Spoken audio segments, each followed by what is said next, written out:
You are the richest man in China, not because you are clever, not because of your family name, not because of anything you did or decided or fought for, because one morning you put your shirt on wrong. That's it. That's the whole reason. A seam running backward at your collar. That seam is why generals bow when you enter a room. That seam is why your name is stamped into the copper coins moving through every market in this empire. That seam is why a fortune teller looked at your face and said you would die in poverty, and why the Emperor of China moved a mountain to prove her wrong. You are Deng Tong. You come from Nan, in Shu. You know how to row a boat. That is everything you were before this started. You are on the Jantai Pond inside the Imperial Palace. Decorative water, the kind that exists to look like water rather than do anything water is supposed to do. You row one of the small wooden boats across it, back and forth, as you have done every day for years. You are a yellow-capped attendant, the lowest rank of palace servant. Your job has no dignity, no future, no name anyone remembers. You row the boat. The boat goes back and forth. Another day passes. You are nobody. And then you fall asleep at the oars.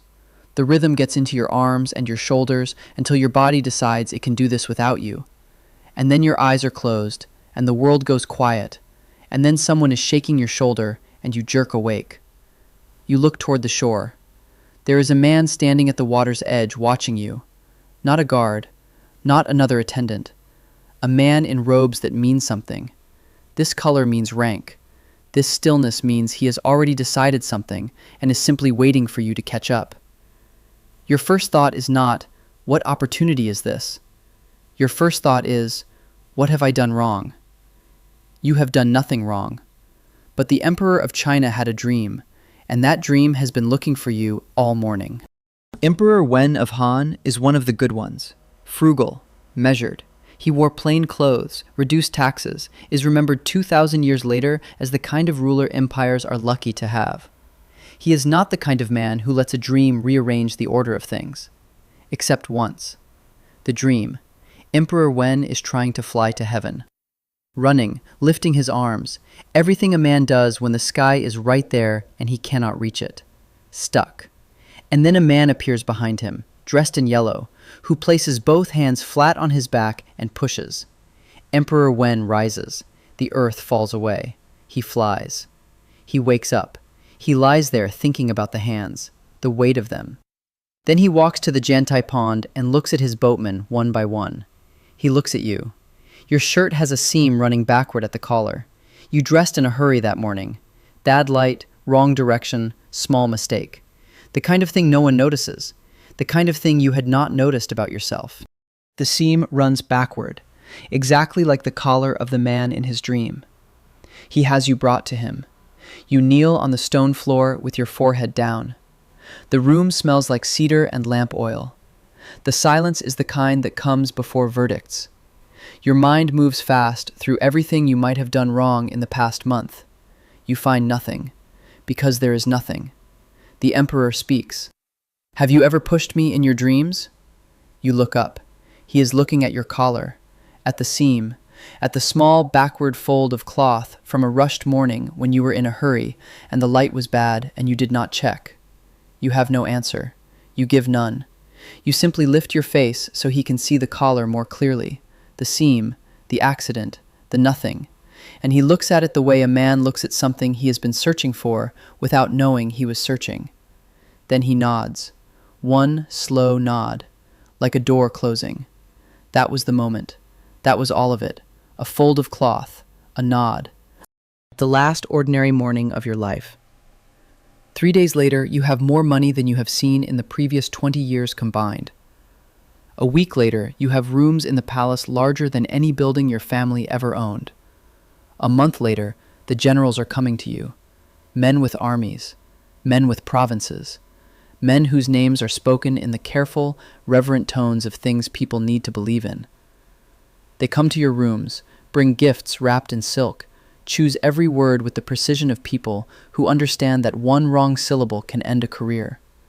They want one thing: your name in the emperor's ear at the right moment. You receive them quietly. You say little. Not because you calculated that silence is the correct strategy, though it is, but because you spent enough years as nobody that the habits of nobody are still in your body. Listen more than you speak. Take up less space than you have. Wait. The waiting looks like wisdom. The silence looks like depth. And the emperor surrounded his entire reign by men performing their ambition at full volume, finds in you the one thing he did not know he was missing, someone who seems to want nothing from him. Whether that is true, your story refuses to answer this. Those hours were real. Then the fortune teller came. Her name was Shu Fu. Emperor Wen called her on a whim, asked her to read your face. She studied it, your forehead, your jaw, your eyes, and she took longer than these readings usually take, longer than comfort allows. Then she spoke. Deng Tong will die in poverty. He may even starve to death. The room went still. Emperor Wen's face did something. Not anger, something colder. The expression of a man told that his power has a limit, that fate has already written something he cannot edit. "It is no great difficulty for me to make him rich," he said.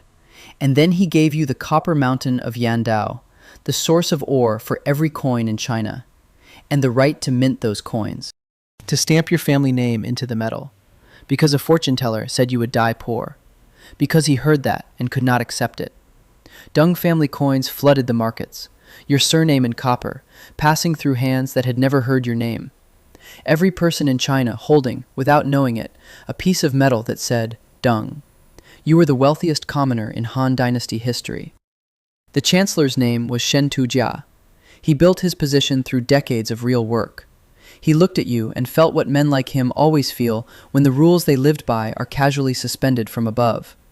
At a formal court meeting, you failed to perform the correct courtesy. The records don't say exactly how. What matters is that Shen Tujia saw it. The emperor let it pass. Shen Tujia did not. He sent you a message that afternoon. Come to my residence. If you do not come, you will be beheaded. You went to the emperor first. He was calm. Just go, he said. I will send someone immediately. So you went. You walked into the chancellor's residence knowing several things at once. That the emperor had promised to protect you. That a promise made in a warm room does not always survive the cold one it was made for. That everything you had accumulated, the money, the rooms, the titles, the mountain, meant nothing here, in this room, with this man. You removed your shoes, you removed your hat, you knelt and pressed your forehead to the floor, hard enough that blood came. You stayed there. You gave him everything the gesture could give, held nothing back, because holding back would have been read as defiance, and defiance in this room would end you. Shen Tujia sat above you. He let you kneel. He let the blood come. He let the time pass, the slow, deliberate time of a man who needs the point to land completely before he considers it made. Then the emperor's man arrived. You were released. You walked back through the palace bleeding, and when you reached the emperor's chambers, you told him everything. His face did something, that cold, personal shift, and underneath it, something else, the beginning of grief. He felt pity for you. The matter was settled. But you had learned something you could not unlearn. You had felt the ground beneath you and discovered exactly how narrow it was. One man wide. One man's heartbeat wide. One man's continued breathing on the throne of China. That was all that stood between you and the floor. There was a wound on the emperor's back, an abscess, must be drained regularly. The most effective method, with the mouth. You did this every day. Not because you were ordered to, you volunteered. The logic was simple. The mountain was his gift. The coins, the rooms, the protection from Shen Tujia, all of it his. You had nothing to return except this, your presence, your willingness. One afternoon, Crown Prince Liu Qi came to visit. He was composed the way people are when they have spent their whole lives preparing for a specific future. He sat with his father. At some point, Emperor Wen asked him to do what you did every day. The crown prince bent down. He did it. He stood up. He pressed a cloth to his mouth. For one moment, one brief, involuntary, unguarded moment, something appeared in his eyes. His body reacted before his training could stop it. Disgust. The automatic response of a person whose body simply refuses. He controlled it instantly, lowered the cloth, spoke to his father in a normal voice. but you saw it. Emperor Wen saw it too. He made a sound, not quite a sigh, something quieter, and then he called you over. You knelt and did what you always did, without hesitation, without reaction, while the crown prince stood nearby and watched you not flinch. He watched his father's face when you were there. He filed this away. You could see it, the careful, administrative quality of his attention. He was not angry.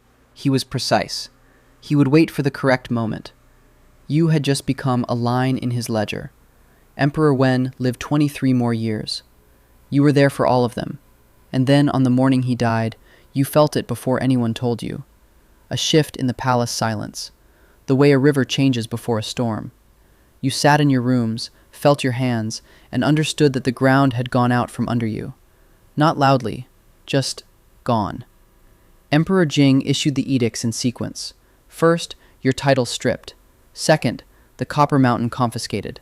Third, all assets seized. Each arrived before you had finished absorbing the one before. Then the audit, which found discrepancies in the mint records and produced a debt.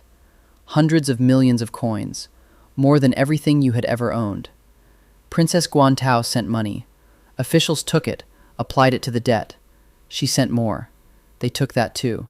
In the end, she sent only food and clothing, things that could not be seized before they were consumed. You ate her rice, you wore her cloth.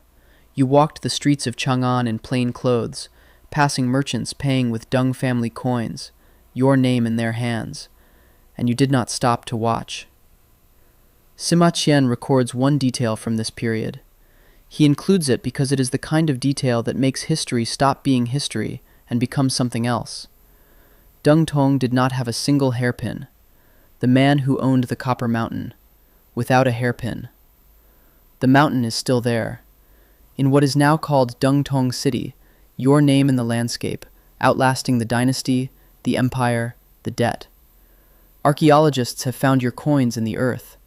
They photograph them, write papers about Han monetary policy. Your name appears as a category, Deng Tong coins, not as a person, as a type. Just as Sima Qian mentions you, not as a person but as evidence, proof that Su Fu was right. You are an argument in his text. You are an example used to make a point. And yet, he writes you. He keeps you in when he could have left you out. He gives you a face, a name, a seam, a mountain, a hairpin that is no longer there. Because your story does something that argument alone cannot do. It lodges, it stays. Here is what stays. In the wager Emperor Wen made with fate, you were never the one holding the bet. You were the stake. He heard 3 words from a fortune teller and could not accept them. He reached for the nearest thing, the backward seam, the man in the yellow boat, you, and placed you between himself and what had been written. He bet his power against fate. He used your life as the wager, your future, the ordinary days you would have had in some small room, unknown but yours, but longer. He lost. You paid. Think about the morning, the hurry, the bad light, the small mistake of a shirt put on wrong. If the seam had run the right way, Emperor Wen would have looked past you, gone back to his chambers. The dream would have faded. You would have kept rowing your boat, grown old in the palace as nobody, died in whatever small room they give to men who row boats. The fortune teller would have been wrong. You would have been poor. But you would have had your hairpin. Is that better? You never got to finish that calculation. The debt came first. The street came first. The mountain stands in Sichuan. The coins are in the earth. The seam dissolved into dust 1,000 years ago. Only the outcome remains. Shu Fu was right. Emperor Wen moved a mountain to prove her wrong. And fate, patient as copper, quiet as morning mist on a river in Shu, simply waited. That is how it works sometimes. Not with armies, not with edicts, not with any of the machinery we build to make ourselves feel that cause and effect are things we control. Just a dream, just a shirt, just a seam running backward. Just you, asleep at the oars on an ordinary morning, drifting toward a shore where someone is already standing, already watching, already about to change everything. You didn't know. You were just tired. You were just a man on a boat. And that was the last moment of your life that belonged entirely to you.